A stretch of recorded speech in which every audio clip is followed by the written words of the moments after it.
Every child in Kokiri Forest had a fairy.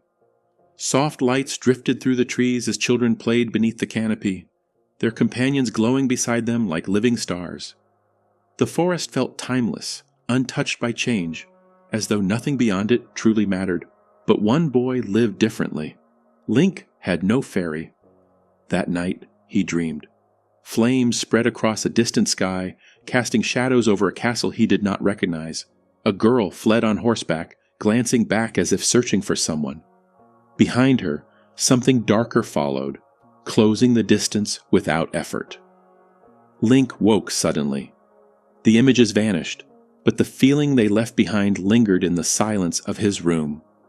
There was no glow waiting for him, no voice to explain what he had seen. There never had been. The next morning, Saria found him outside. A cheerful Kokiri girl with hair as green as the clothes she wore. She studied his face for a moment, noticing the quiet tension he hadn't fully shaken. He didn't explain, but he didn't need to. She understood enough to know the dreams had come again. Before she could say more, the forest changed. The wind slowed, the light shifted. And then a glow appeared between the trees. It moved differently from the others, not drifting, not playing, searching. The fairy stopped in front of Link and hovered there, as if confirming something. "I am Navi," it said. "I have been sent by the Great Deku Tree." Saria's expression shifted instantly. The Great Deku Tree was the guardian of the forest. If he had called for Link, it could only mean something was wrong. The path to the inner grove felt heavier than usual. As Link approached the entrance, Mido stepped in front of him, blocking the way. His eyes moved from Navi to Link, uncertainty replacing his usual confidence. He made it clear without needing to say much.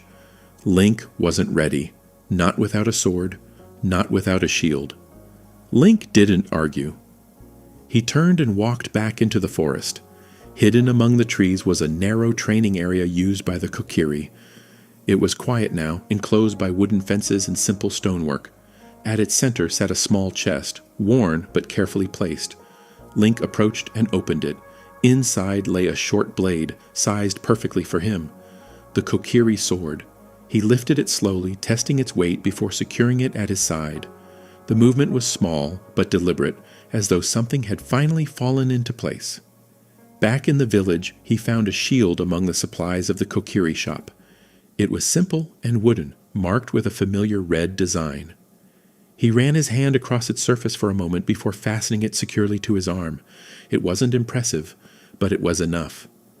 When Link returned to the grove, Mido looked at him again. The sword, the shield, the fairy. This time he stepped aside without a word.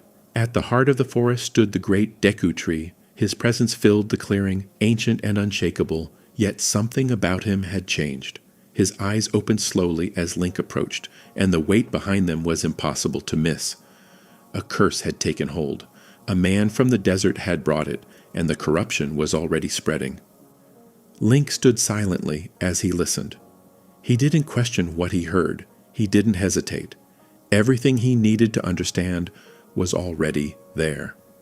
The entrance to the tree opened before him, dark and unnatural. Link adjusted his grip on the shield. His other hand rested briefly near the sword at his side, steadying himself in a way that needed no words. Then he stepped forward. The boy who had once stood alone in the forest now carried something more. Not certainty, not answers, but purpose. Without a word, Link entered the Great Deku Tree. And his journey began.